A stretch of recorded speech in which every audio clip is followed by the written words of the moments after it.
This is fascinating. I just learned the term anti-masker. And I thought the French were the nation who always oppose everything. But the French never opposed masks. In fact, the exact opposite happened. They wanted more masks.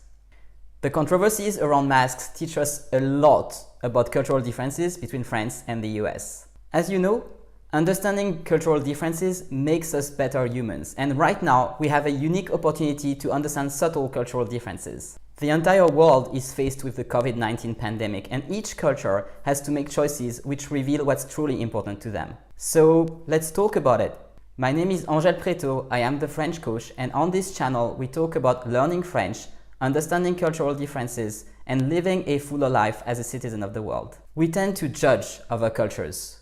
We think we would never do what they do because that's stupid or dangerous and we are better than that. But in fact, we are more similar than we think. Most people don't know that all human behavior is based on the same basic needs and values. These are our common heritage. Other people and other cultures have the exact same needs and values as you and your culture. Let that sink in for a moment. What causes cultural differences is not the needs and values themselves, but the hierarchy we give to those needs and values. The question is not what matters to us, but what matters most to us. For example, we all value both safety and excitement. But some people will value excitement over safety and will go bungee jumping. Other people, like me, will value safety over excitement and will never go bungee jumping in a million years.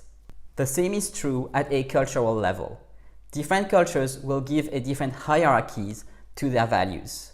This becomes very obvious in a crisis. Even 6 months ago, no one would have thought that something as insignificant as a face protection mask would become a symptom of cultural differences and force even experts like me to refine their knowledge of their own culture. I used to think that the French value their personal freedom a lot. It is hard to make a French person do something they don't want to do. And yet, during the heat of the pandemic, the lockdown was mostly respected, even by people with a bad housing situation who put their own health and sanity at risk to help flatten the proverbial curve. The French YouTuber Cyrus North, who runs a channel about politics and philosophy, has shared similar thoughts along with research numbers. 61% of French people are favorable to a tracking tool that would allow the government to make sure that people are respecting the rules.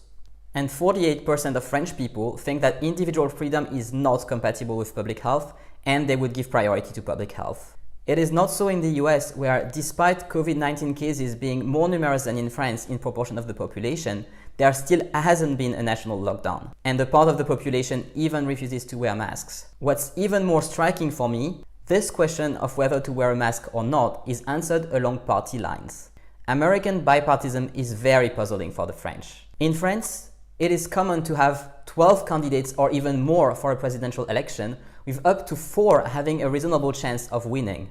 In the US, there are maximum 3 candidates, and the third one doesn't even stand a chance.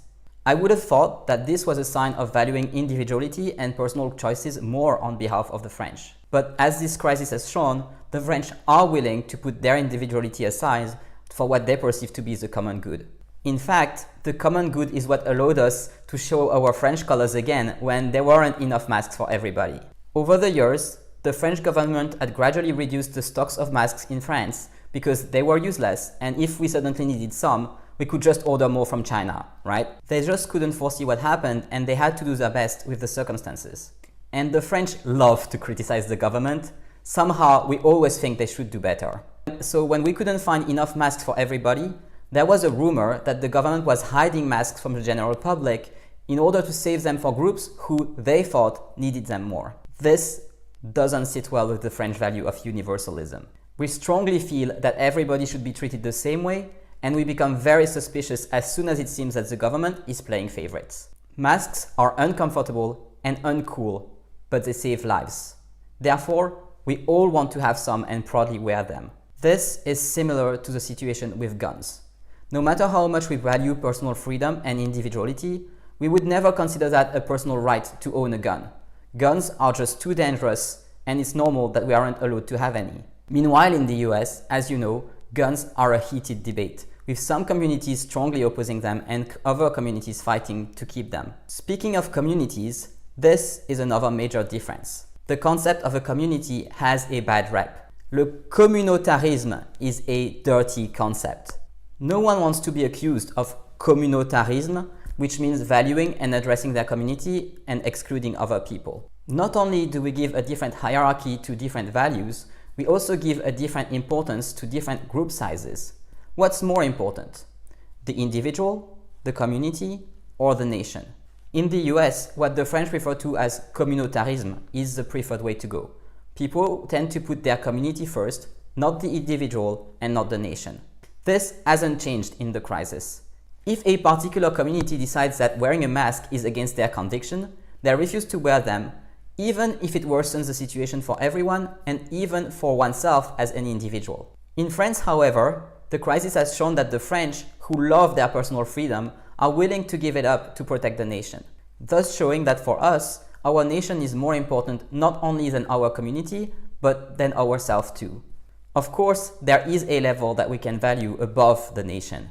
People who are ahead of their time care about the world as a whole. In 1871, Charles Darwin wrote about this in a book called The Descent of Man and Selection in Relations to Sex. As people unite into larger and larger tribes, we start to understand that it makes sense for our survival to extend our compassion to larger and larger groups.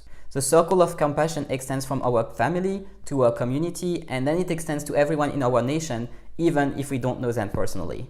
The circle extends further to other surrounding nations. This is what we observe right now with the European Union, which was not a thing in Darwin's time. And Darwin says that this extension will continue until it encompasses the entire human race. He also says that sometimes this extension will slow down. If we see people who look very different to us, or who behave differently, or refuse to wear a mask when we think it's the only sane thing to do, we might judge them for a little while, but eventually the extension will continue. I am so proud that the viewers of this channel are so compassionate, caring, and respectful of each other, even as we come from the entire world and don't know each other in real life. Now it's our time to be ahead of evolution. So let's keep striving to be a little more welcoming of other humans, a little more every day. And remember, if you are not wearing a mask, the French are judging you. They think they can do better. But can they really? That's what you learn in this video.